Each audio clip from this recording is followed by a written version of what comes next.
शेतकऱ्यांचा ती अतिशय तुटपुंजी मदत आहे. त्यांनी एक पॅकेज जाहीर केलं, पण त्याच्यात काही तथ्य नाही आहे. कारण का ते पॅकेज जेव्हा जाहीर करतात तेव्हा मोठी रक्कम वाटते, पण जी वस्तुस्थिती आहे, जे प्रत्यक्ष शेतकऱ्यांना भेटते ते अतिशय तुटपुंजी रक्कम आहे. आमची मागणी आहे की 50,000 हेक्टरी मिळायला पाहिजे. इथे 18, 20,000, 18,000, 15,000 असे मिळतात.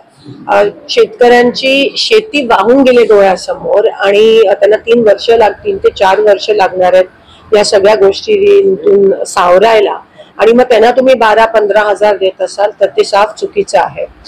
त्यानंतर आम्ही पीक कर्ज माफी मागतो, ते देखील डिक्लेअर केलं नाही. ओला दुष्काळ जाहीर करा, ते पण सरकारने केलं आहे. ओला दुष्काळ जाहीर केला की अटी तटी ज्या आहेत शर्ती त्या सगळ्या निघून जातात आणि सरसकट सगळ्यांना लागू होतं. कर्ज माफ त्या ठिकाणी होते. आम्ही फी माफीची पण मागणी करतोय. वेगळे वेगळे निकष लावणं गरजेचं आहे. ज्याचं पूर्ण शेत वाहून गेलंय त्यांना वेगळे निकष असायला पाहिजे, त्यांना जास्त कॉम्पेन्सेशन भरपाई मिळाली पाहिजे.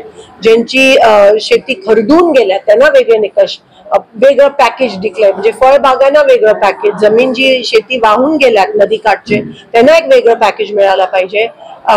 जे जमिनी खरडून गेल्यात त्यांना वेगळं पॅकेज डिक्लेअर करायला पाहिजे.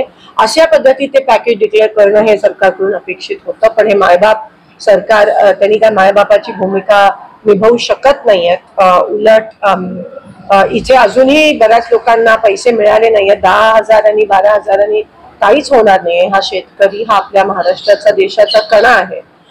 पण शेतकऱ्यांकडे दुर्लक्ष करण्याची भूमिका हे सरकार घेत आहे.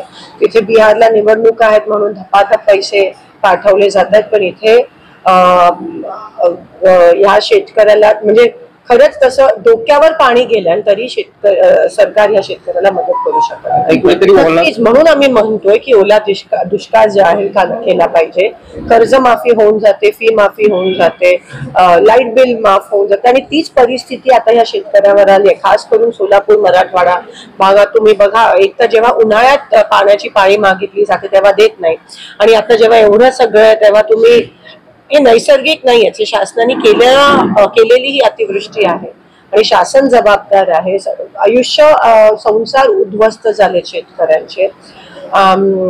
कमीत कमी एवढं तर अपेक्षित आहे की ओला दुष्काळ जाहीर करण्यास तुम्हाला काय अडचण आहे.